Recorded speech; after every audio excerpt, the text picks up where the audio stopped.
Bonjour, bonjour, j'espère que vous allez bien. Alors, bienvenue sur Pendi Business, Pendi Fashion. Je vous invite de liker, de vous abonner à ma chaîne et de liker mes vidéos afin de m'encourager. Alors, aujourd'hui, nous allons continuer avec le thème sur l'immigration. Comme vous le savez, depuis quelque temps, j'ai décidé de vous parler de l'immigration et ma dernière vidéo parlait en fait de la différence qu'il y a entre un immigré, un requérant d'asile, un réfugié, etc. Alors, aujourd'hui, nous allons aborder le thème des routes migratoires. Vous savez que l'immigration touche la plupart des pays développés. Alors, je ne vais pas ici parler de l'immigration dans le monde entier, mais je vais me contenter de parler de l'immigration en Europe.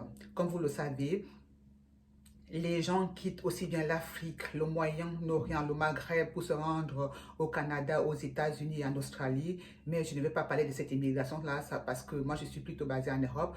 Donc, je vais vous parler des routes migratoires qui concernent l'Europe. Alors, ceci dit, lorsque je décide de faire des vidéos sur l'immigration, je ne suis pas ici en train d'encourager l'immigration clandestine. Je n'encourage pas les gens à immigrer et je ne, comment dire ça, je ne décourage pas non plus les gens qui sont persécutés dans leur pays, les gens qui sont, enfin, dont les pays sont en guerre, les gens qui subissent vraiment des persécutions horribles, je ne les décourage pas non plus à venir chercher refuge dans les pays en paix. C'est un droit.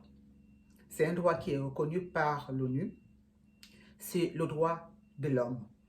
Chaque homme qui est persécuté sur son sol a le droit de demander l'asile dans un pays en paix. Voilà. Alors maintenant, quelles sont les routes migratoires pour venir en Europe et quels sont les problèmes qu'on y rencontre, que les migrants y rencontrent? Comme vous le savez si bien, je pense que vous avez tous vu les émeutes, par exemple, dans les frontières espagnoles. Il y a la route migratoire qui va en Espagne. C'est-à-dire que les Africains subsahariens, par exemple, ou les Marocains eux-mêmes empruntent la route qui mène vers Ceuta ou alors Melilla en Espagne. Mais parfois, les migrants font face à la police marocaine, puisqu'il y a des accords entre Schengen et la police marocaine et le Maroc pour retenir les migrants sur le territoire marocain. Mais certains migrants essaient quand même d'escalader les murs, d'escalader les grilles de protection, les grilles en fait dans la frontière, de la frontière qui sépare l'Espagne et puis le Maroc. Vous savez que ces pays-là ne sont pas très très loin, c'est quelques kilomètres seulement pour rejoindre l'Espagne. L'Espagne faisant partie de Schengen, donc les immigrants ou les migrants pensent qu'une fois qu'ils ont escaladé les murs et ils sont en Espagne, ils ont atteint l'Europe, ils ont atteint les États Schengen. Donc ils essaient souvent et malheureusement, il y a souvent les drames. Il y a quelques mois en arrière, il y a eu des morts. Des migrants sont morts en essayant d'escalader les grillages, en essayant d'escalader les murs pour rejoindre l'Espagne. Parce que non seulement la police marocaine fait son travail, puisqu'on lui demande de faire ce travail-là, mais de l'autre côté, en fait, en Espagne, la police européenne et la police espagnole sont là aussi pour attendre, pour dissuader les migrants à entrer dans le territoire espagnol. Voilà une première route migratoire. La seconde route migratoire dont je vais vous parler, c'est que ça concerne le passage par le désert pour atteindre la Libye.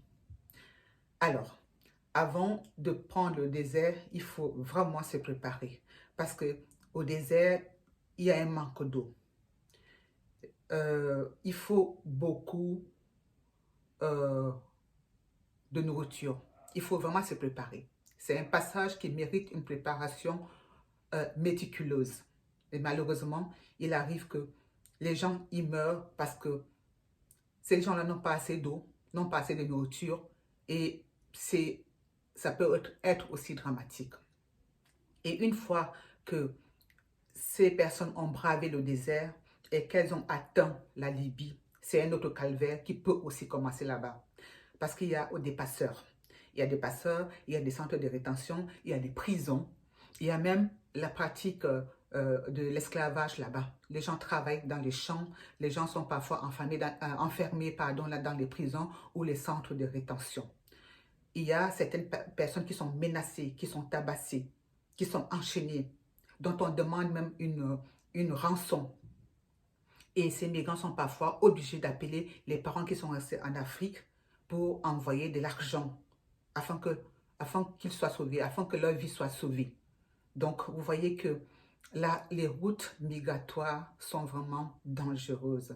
Et c'est en fait sur ça que j'aimerais insister. J'aimerais que les candidats à l'immigration soient informés exactement de ce qui se passe sur les routes migratoires.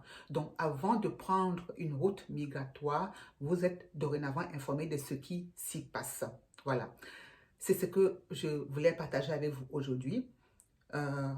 Lors de ma prochaine vidéo, je vais continuer à vous parler des autres routes migratoires qui existent et au fur et à mesure, on va aborder la Suisse où je suis et je vais vous dire pourquoi est-ce que je vous encourage plutôt à demander un visa pour entrer en Suisse.